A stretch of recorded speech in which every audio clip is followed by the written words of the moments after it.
Welcome to Journey Now, a podcast about following Jesus that takes on serious issues without ever taking itself too seriously. Each week, the pastors, staff, and friends of Journey Church in Brentwood, Tennessee, gather to catch up, share life together, and laugh a little. Okay, a lot. Maybe too much. But along the way, they also explore what it really means to bring heaven to earth, share Jesus' hospitality, and live cross-shaped lives. Part babble, part Bible, and occasionally even thoughtful and entertaining, this is Journey Now. Yeah, Edwin, you gotta cut that out. Okay, just gonna take it out, or are we starting over? Start over. Dang. All right. Well, welcome to a Journey Now podcast, and I am not gonna be interrupted as I welcome you. Yeah. Tim. Well, I might interrupt you because I'm a little. I don't know if jealous is the word or what. Well, like you're teaching on Sunday and you got your notes in already. No, so I Randy, just got the it's passages Tuesday. in. Yeah. So it makes the rest of us that teach look bad. That's all I'm saying. Because when do you get your notes in? Like Saturday night. Yeah. What time? Around 11 p.m. Yeah. Close to Because midnight. that's when the Spirit drops Yes. the goodness. Yep. You know, Is that how I that ask works? for the download from the Holy Spirit all week long. Yeah, that's so and cool I of him. only get it on Saturday nights. And we always have this conversation. I'm like, could you not show up a little earlier in the week? Because that would make my life a little I'm usually fast less asleep at stressful. 11 o'clock on Yeah, Saturday. whatever. Gosh, this is why Saturdays. Kevin always teaches the week after Christmas. Yeah, just pulls it out of his Because butt. it's like it's a standard that he's the one who teaches because A, he doesn't have kids at home, so he can actually like concentrate. Yeah, and B, he's not the cuss. only one of us that knows how to write sermons ahead of time. Because he's been doing it for 35 years. Oh, there it is. Yeah. There it is. The old guy can do it. Totally. He doesn't have kids at home. Get off my lawn. Yeah, I'm about to get do a out. message. Yeah, I'm trying to preach here. Trying to, Whatever. Yes. The rest of us wait for a fresh word from the Holy Spirit. Yeah, and that's how we do. Yeah. That's fine. If you want a stale word, that's totally fine. Cause Oh, I word. don't know. Or Kevin just has like direct access to the Holy Spirit and he gets it first. You do While too, though. the rest of us Everybody have has to beg. direct access to the I Holy know, but Spirit. sometimes it doesn't seem that way. I'm just going to be really honest. Some people seem to have a little bit like, more of a direct line. Ah, I don't know. good to know. good. I know that that's totally theologically inaccurate. Yes. I'm just saying what the human experience. Yeah, this is what it feels like. This is how I experience it. Yeah. Yeah. Well, I got you. Speaking of experience. Okay, where we going? Kevin and I this past weekend saw Mr. Dave Verhagen Oh my yes. gosh. do a magic show Yes. at the Third Coast Comedy Club. And if Yes. you don't know who Dave Verhagen is, you need to hop on over to the Journey on My Mind Yes. podcast because He's the primary voice of that. Yeah. psychologist, magician. Legend. I mean, Legend, just yes. of a human. Yeah. Yeah. He and Ellen are just the coolest. Self-proclaimed quirky soul. Yes. Self-proclaimed. This is not something But I'm in not all the speaking out best of turn. ways. So he did Quirky he did in all the best he did a magic show.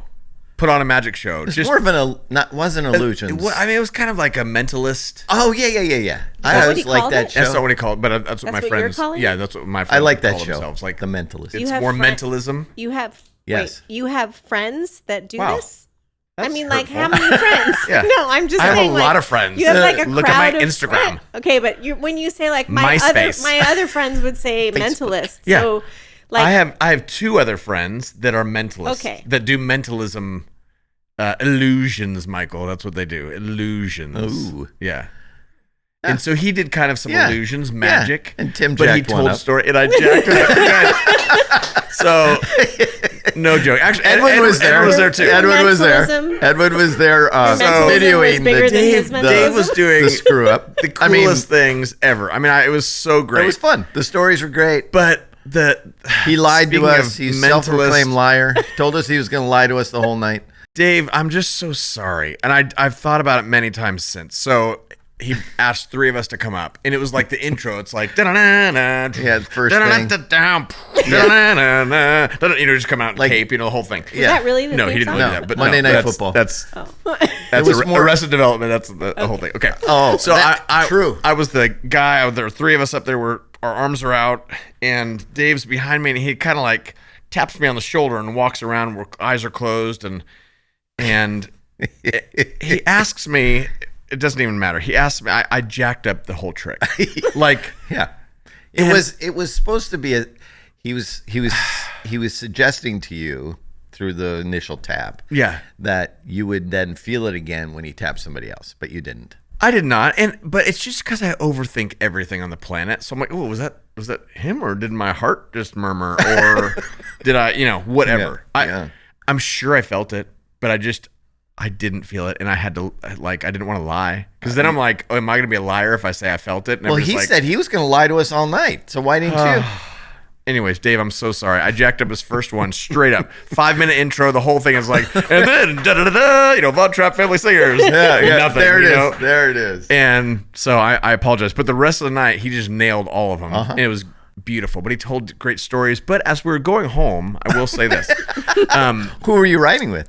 My wife and Malia, and Layla was also there. Who's a great human. Yeah.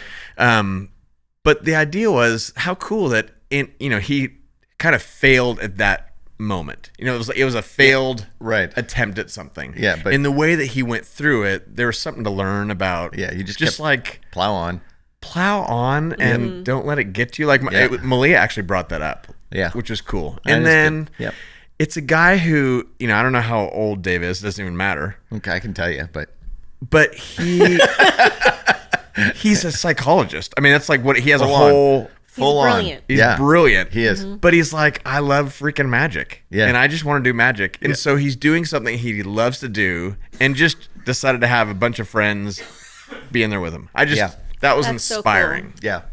Anyways, Dave, thank you. Well done. Yeah. I'm sorry publicly. And I feel shame. So let's continue. Thank you. I should feel shame. I think Brad just tuned off because he just realized that Mike isn't here with us today. I don't know. I feel like Brad likes us. Do you? Okay, well, I think I just needed to give him a shout out before he left. Yeah, right. What if Brad sends us some just more dirt, like more things that we could talk about Mike behind his back or at his face and make him kind of go, uh-oh, how did they know that I pooped my pants in second grade? But Brad, this would be cool if you could send us like some 30-second like phone videos. Yes. Giving us the tea, if you will. Yeah, and you don't have to worry because Mike never listens to this, so you're good. Yeah, we're money. Yeah. Speaking of Mike who?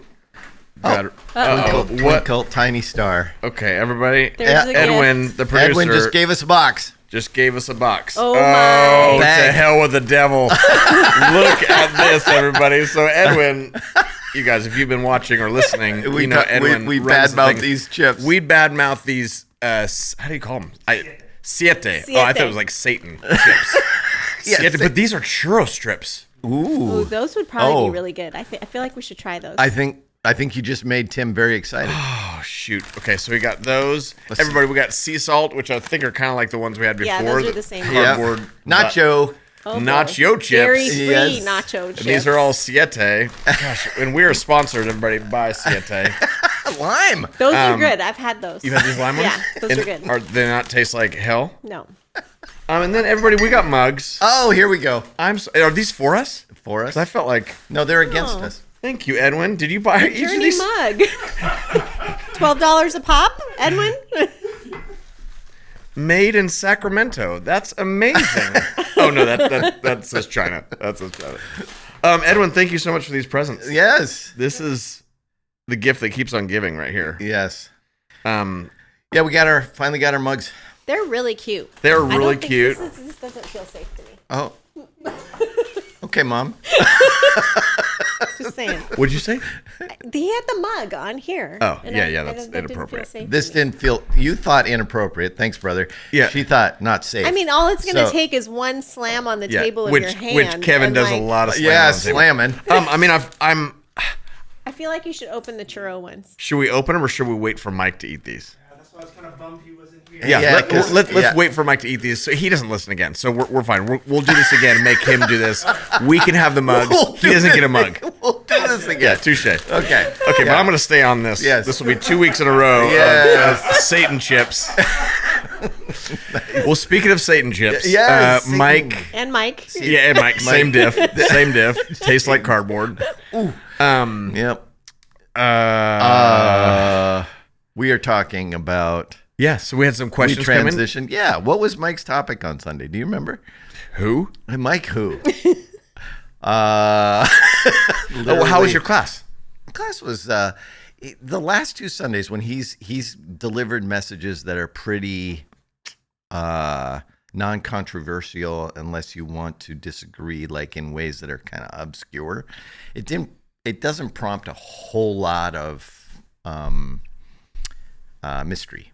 More, it prompts more of, well, how do we do this? Right, a little bit more practical. Yeah. So the idea was the call to be faithful, not effective, or right. Right. Yeah. Call to faithfulness. Yeah, and in the context of politics, and in the context of trying to live out the kingdom of God in culture. See, the cup would have fallen. No, the cup was over here. I didn't hit the mic. Guys, don't fight. Okay. Don't fight, Mom. Okay. Dad.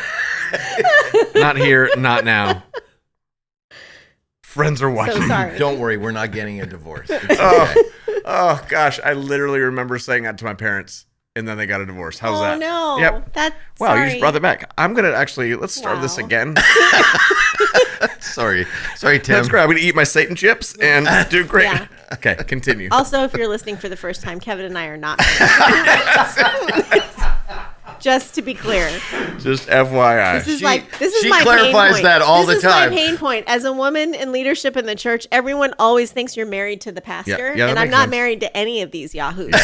Yes. So let's be clear. Let's be clear. I would not have chosen any of them. Not worthy. Okay, carry on. Thanks for clearing that up. Yeah, I mean, it's a wound. I'm sorry. It's okay. You just opened 2. And I just got rejected.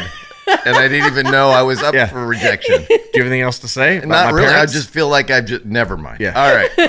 So the questions have been actually trying to get clarity on how we push this out actually into real life, rather than like, oh, is this really a true theological statement? Is there another way to look at this or whatever? There really isn't.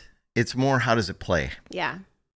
How does it play in life? And so we got this one question. I thought it was kind of fun, but we can give it a whirl. It says, avoiding the extremes, we're not meant to control the direction of the state and world into following our beliefs. We're not to control the world or the country. We are called to be the beautiful church. We're also called to go and preach the gospel to everyone. How do these relate? Simply, being the church can be seen as a passive excuse to do nothing. Mm-hmm. However, actively preaching the gospel can be construed as forcing our beliefs upon others. So how do you balance this idea of, the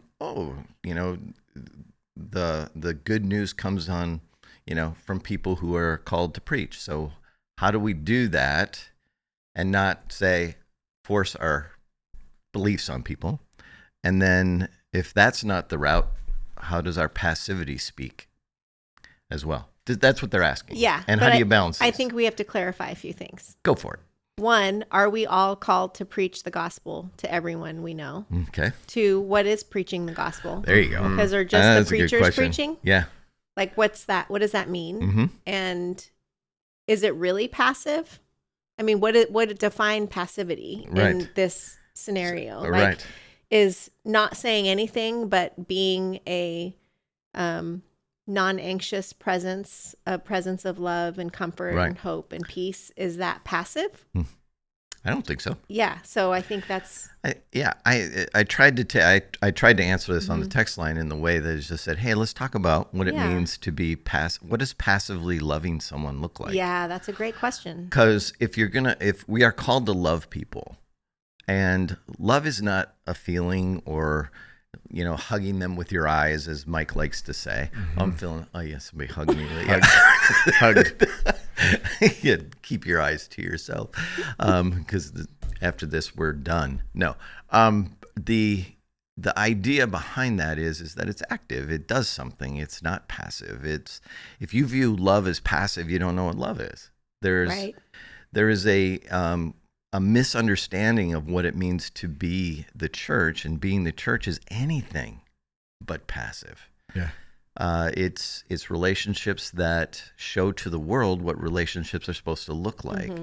And I sent him one of the verses in 1 Peter where it says, always be ready to give a reason for the hope that you profess. Curiosity, if we actually have hope and if we actually are loving our neighbor and we're actually doing those things, people are going to go, what are you doing? Why are you this way? That's when the opportunity to put words to the gospel come. But you got to be careful what those words are. Right. That's where it is really difficult. How do you invite people into it rather than condemn them into it? I was looking up the passage that talks where Paul would say, for if I merely preach the gospel, like where he's actually talking about inviting people to preach. Is that Romans 10? Well, yeah, I'm checking out a few of them right now. Okay. Tim's looking at his phone. Yeah, I am. Yeah, that question, it is presupposing that being the church is so passive and not this beautiful community at work. Right. Because that's kind of what we've seen our whole lives as a community that just gathers on Sunday and smiles. And separate. It's something different. And then when you go back to work, you just act as like everybody else. Like we get together on Sunday and say all the things that we believe and how things should be. And then we live life Monday through Saturday. And it doesn't always match up, right? Yeah, and it's so individual. I mean, it's why I started 10,000 Minutes was I just started seeing 10,000 Minutes. If you're not familiar, there are 10,080 minutes in a week. And I had spent my whole life on the 80 minutes that we gather as the church, going there 10,000 other minutes until we gather again. And I think I'm just so good at the 80 minutes and forget to be the church or what that looks like in an active way. I have in the past. Right. And so just trying to focus on the 10,000 minutes with Jesus. But the big change for me has been being the church necessitates community. Like it necessitates loving people on all sides of all the things. Yeah. And to speak into it, to preach the gospel, if your life doesn't match the gospel, I don't think you get to.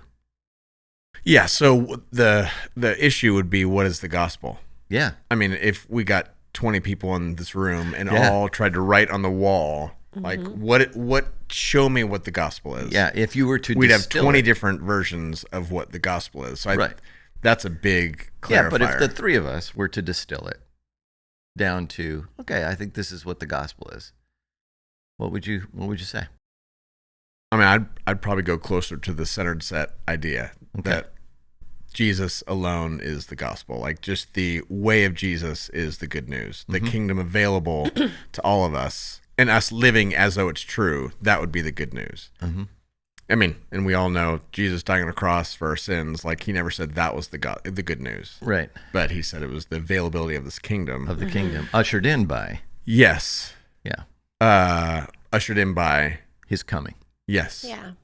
Like when he says he's come to preach good news, he's not saying, I'm coming to preach that I'm going to die on the cross and rise again in 3 days and forgive you of all your sins. I mean, he did say so you can go to heaven, right? He did preach the forgiveness of sins. Yes. But there wasn't, in his mind, the cross was in view, but that's not what people heard. Right. Yeah, I think it was like 57 or 59 times he says the good news. Yeah. And it's always referred to the kingdom. Yep. Yeah, and that's not to distill the power of the cross either, but it's just not the whole story. It's not the whole story. Yeah. Right. And it's so much more compelling. Like preaching the gospel, the way that we've seen it preached is this, to me, very uncompelling. Is that a word? Uncompelling? Yeah, I think so. Oof. Non-compelling. It works not for compelling. Me. Not interesting. A story. Yeah. It's like, great, I'm saved now. I mean, it's the Harvest Crusade. Yeah. So I have a question that you might be able to answer, Kevin. I doubt it. Well, I'm a big church history. Like I love church history. I get very interested in that when that comes up. But this brings to mind, like, is it possible that effectively preaching, living, sharing the gospel, whatever, looks different in different eras and cultures. Places. So contextually speaking, Yeah. It doesn't change the gospel. No. You know, but some people get a little worked up about that. It doesn't change the gospel, but is how we communicate it and how we live it different according to Culture. Probably, but I would argue that what it looks like to love your neighbor, right, in each culture, is loving your neighbor. So I don't know what it's like to love your neighbor in a Muslim country. I don't know what that looks like, but I bet you I'd know if I saw it. It's the same thing here. I know what it is to reject my neighbor. Mm-hmm. I know what it is to ignore my neighbor. I know what it is to tolerate my neighbor. And I know what it is to love my neighbor. So there's that. I mean, the carrying out of the gospel is rooted in that idea, is that in me is the propensity to remove the obstacles to dehumanize others. And so I put the gospel in that place where it elevates humans to a place of highest priority. Jesus went to the cross for that which was of most value. But where I fall short in presenting the gospel is there are always people that I've determined, whether subconsciously or consciously, that aren't worthy of the gospel, which is crazy. And so I treat them subhuman. Mm-hmm. And it's rampant. Culturally, it's rampant. It's individualism at its. I'm the answer to the question of what is most important, me. And to defer to others is the gospel. It's very clearly a. But that first thing has actually been what I was told the gospel was right. Me and my salvation fireside story. Right. Yeah. Yeah. For my sake. Yes. Correct. For your future's sake.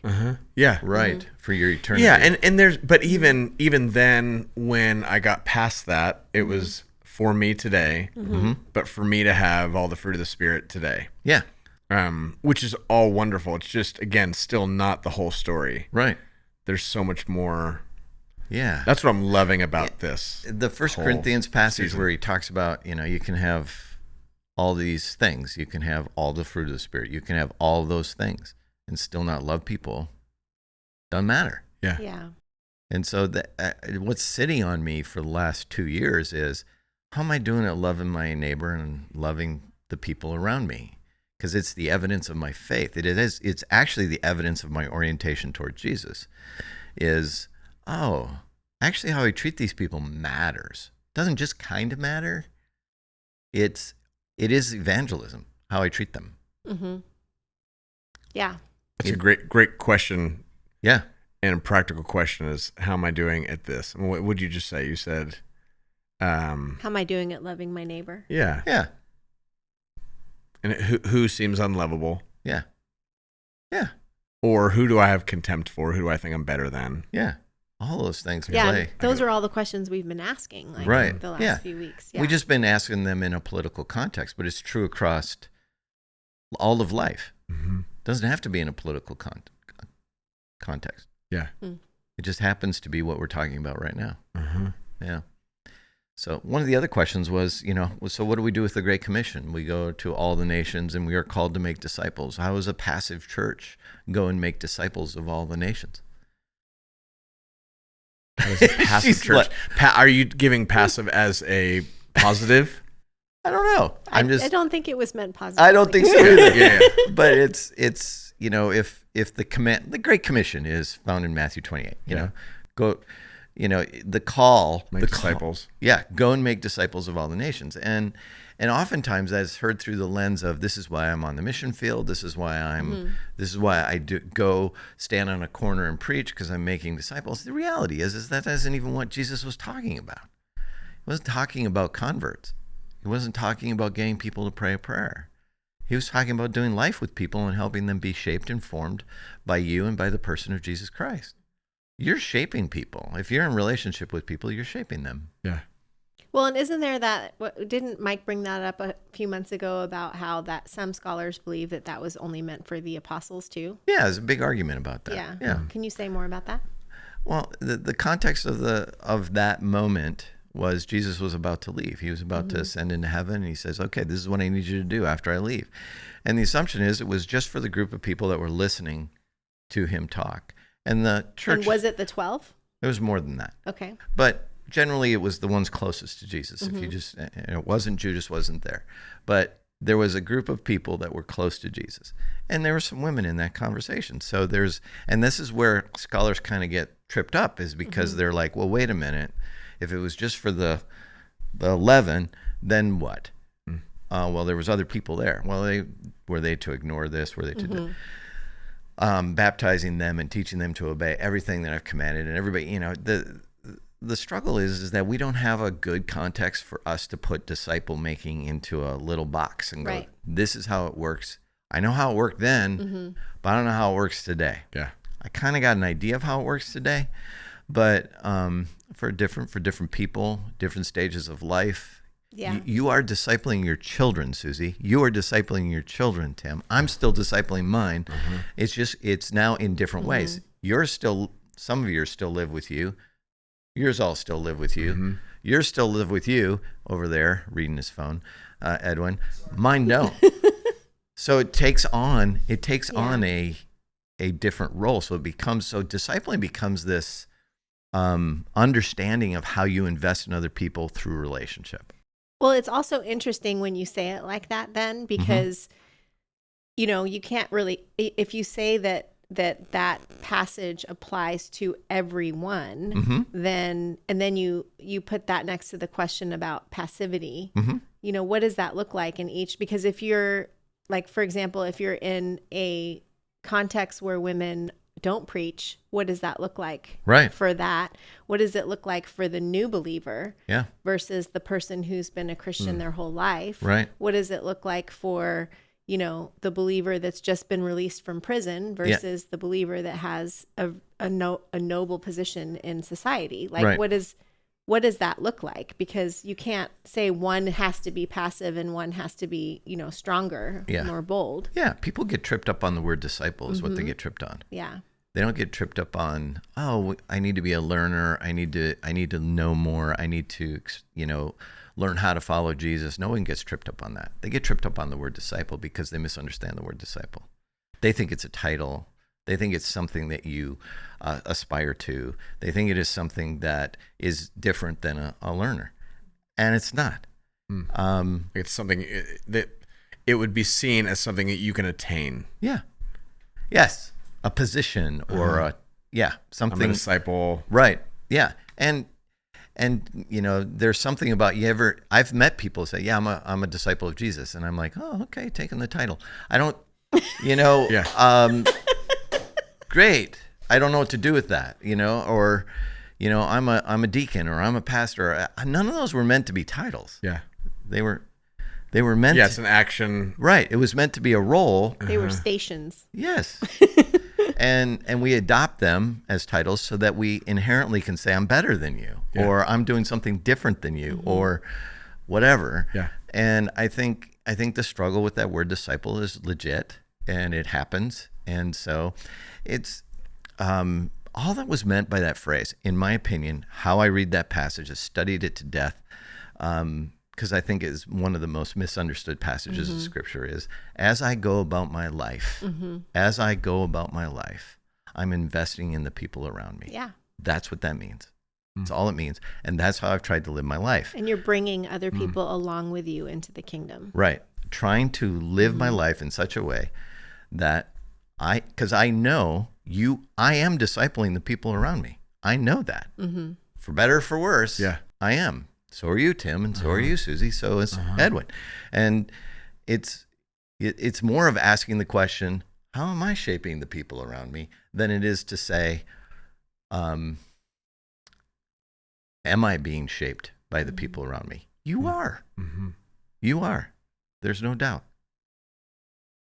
Whether you want to be or not. So there is truth in the statement that my mom used to say, choose your friends wisely because they will help determine your destination. that was one of her sayings, I'd be like, right. Not if I'm driving the car. I actually said something to that effect last night to one of my kids. What did you say? Be careful of your company. Yeah, like be careful. Like the people you hang out with are what are going to shape you and how others will view you also based on like if you choose kids that are always getting in trouble, then you're going to be, people will suspect that you're in trouble. Yeah, you get conformed. You get conformed into the likeness of the people that but shape that you. doesn't mean that you're unkind to kids that are always getting in trouble. Like you show them some kindness and stuff like that. But like who you like really give your energy to, especially at their age. Right. And that's why the church you're part of actually matters, because it's shaping you. It's shaping. It's not passive. Right. Of all things, it's not passive. Because if your church tells you basically these are the routines that you go through to be a Christian, then that's what you do. Yeah. And then you can live whatever life you want to out there. That's fine. Okay. Well, and I've heard people say, like, ask them what church they go to, because that'll determine what kind of Christian they are, based on like what that church is known for in the city, like it's so crazy. But there's truth. It's not completely true, but there's truth to that because you're identifying with and being conformed to the community that you're a part of. Yeah. Like if you go to a church that like is pretty loud about Christian nationalism, then people might associate you in that way. People make assumptions based upon, like, living in Tennessee, they make assumptions about you. Living in California, they make different assumptions about you. Coming from Pennsylvania, people have made assumptions about me. And because of the association of, oh, you're like that. Yeah. Have you ever traveled overseas? I know both of you have. Oh, you're American. There's an association of you don't respect us. Yeah. Yeah.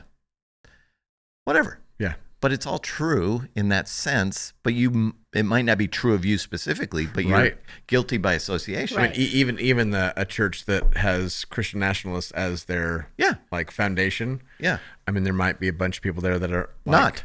Right. And are just like, we love these people and I'm fine to I'm fine to just be a part of this community. I totally disagree, but I love these people, which is a great way to see it. Because that's how I'd want them to see our community and go, oh gosh, we've got people who are on all sides of all the things. Right. I mean, we're seen as this woke thing, which is classic. Yeah. But I would want people to see us and go, gosh, they've got people of all shapes, sizes, genders, all the things. Right. Yeah, I have a friend who is like one of the most beautiful humans I've ever met in my life. And she is part of a community that she really struggles with the way the community functions and the messages that are spoken and stuff like that. But she goes every week and she serves in the kids ministry. And at one point I asked her, I'm like, why do you continue going there if it's such a struggle for you? Like, she's an amazing vocalist, but she doesn't sing with the team because she doesn't want to align herself there. Yeah. So I'm like, well, why do you go there? Why do you go there? And she's like, I have been with these people for the last 10 years, and these are the people that I do life with. These are the people I share Christ with, and they mean so much to me, and I can't leave them. Yeah. So it's really, and I mean, which also made her even more beautiful and human in my mind because that's the tougher road. See, we usually look for people that just agree with us. Right. Right. Yeah. It's so true. Yeah. So true. And then the struggle is to keep aligned with Christ in the midst of an environment that doesn't always keep itself aligned with Christ. And that's where being discipled by Christ and by people who are focused that direction is really crucial to our walk with Christ. Yeah, because we can help aim each other back to the center. Right. Yeah. Redirect. Walk with. Yeah, it gets hard when you then look at a community that's a Christian nationalist community and say, what if they were preaching centered set church? Right. That. Yeah. It's just a great bomb at the end of a podcast. But yeah. Yeah, but I don't think. I mean, I don't think they would. Well, they could also, if they were doing that, they could also look at us and say, well, the way that they see us, they're like, I don't think you can be centered set and be what you guys are. I mean, Sure. I mean, that's Right. You make it fit your context. Yeah. Yeah. And that's the struggle. That's why we continually say we could be wrong. We could be wrong. Yeah. But again, it's holding it loosely. And it's how. Sure. It's how I am loving these people that I agree or disagree with. Right. Yep. Yeah. It was fascinating. I was on a walk with a dude this past week that I love to do. And I was asking him just some of the heavy things, and he was saying one of the heaviest things is how he's having to try to love people right now that he sees that see the world real different. Like that was one of his main heavy things in life. Yeah. And we actually and he told me a story about this one guy. I'm like, I have the same story about the same guy, you know. I'm sorry, Tim. I'm sorry. Yeah, Kevin. I know. I'm trying. We have a confrontation. Yes. Mike, come on in. Lori, come in. But it's so real. Yeah. It's so real for us to be faithful to the way of Jesus, and the way that we see Jesus is somebody who is not calling in the legions of angels to come and kill everybody, but to actually bless and be these like people of blessing everywhere we are, even to the people that are this guy that we both love, and he is like enemy, top enemy of the state of the way that we see the kingdom. Was douchey even to both of us after we're learning how to pray for him. Just so douchey. And it's like, oh, but that's Who was okay. douchey, the guy or you? Yeah, the guy. Oh. As we're, and just clarifying. Yeah. And it almost felt like, see, that's why I think, that's why we can say he's XYZ. Yeah. But it was like, no, I don't even have, I don't get to do that. No, that is not, so as far as being, being faithful, that we as a church are to be faithful. So this guy and I got to almost, I didn't feel like we were, like bad talking him, even though we were both saying, gosh, this guy's really hard for us. Yeah. But the tenor of our conversation was more like, okay, what do I do with that? What do we do with this, and what do we get to do? Yeah. And what does faithfulness really look like in the midst of this, instead of just, it's so good and so practical. Right. I have to say, I feel like I've been really inspired these last few weeks by people in our community that have stories like that. I've heard a few people talk about how the Misfits series is helping them navigate how to be in the world. And like, someone was telling me the other day about being in a similar conversation with someone that they vehemently disagree with, but they sat there and they thought before they spoke and reacted and felt everything in their body and like remembered like, okay, what's mine and what's not mine, and what am I to do and what am I not to do, and it reoriented their posture towards the person that they were with. And that's so inspiring, because I think that's in the way we are now, like with all the information and all the ways to communicate and all of that, like that is such a helpful thing, because you really have to war against the desire to react and to respond and to defend, be right and to defend and to ultimately have power over with what you believe, think, do. And like, that's what we're, I mean, the whole thing about this series is, fighting against the urge to power over, which is human, very human, since the garden. And like, how do we practically do that, especially this time of year and this kind of year where everything's about power right now. So anyway, well, Kevin, I still love you, and I'm praying for your blessing. Pray for me. I will say that pray for me. The Erre, I don't want to. He's not here, so I can affirm him. But when he had people write down the person that they need to pray for, the enemy. The enemy. I guess he got off this chair and was walking, just finished and inviting people in, with music starting, and he walks over to Kyle and he's like, hey, how do I spell your name? Did he really? Kyle's wife's like, it's K, and like, oh my gosh. I thought that was a great bit. That's really funny. Okay, guys. So let's write down the name of the person that is our enemy, and we really we need to pray blessing for because we hate them. Yeah. Hey, how do you spell your name again? That's genius. Yes.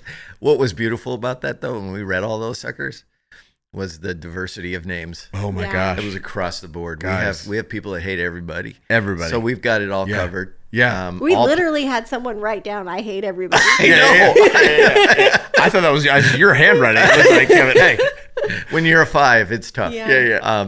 But yeah, the idea that like even the political spectrum was covered. Yes, it was completely covered. The people groups. Yeah, people groups were covered. Religious groups were covered. Yeah, it was family members. All kinds of things.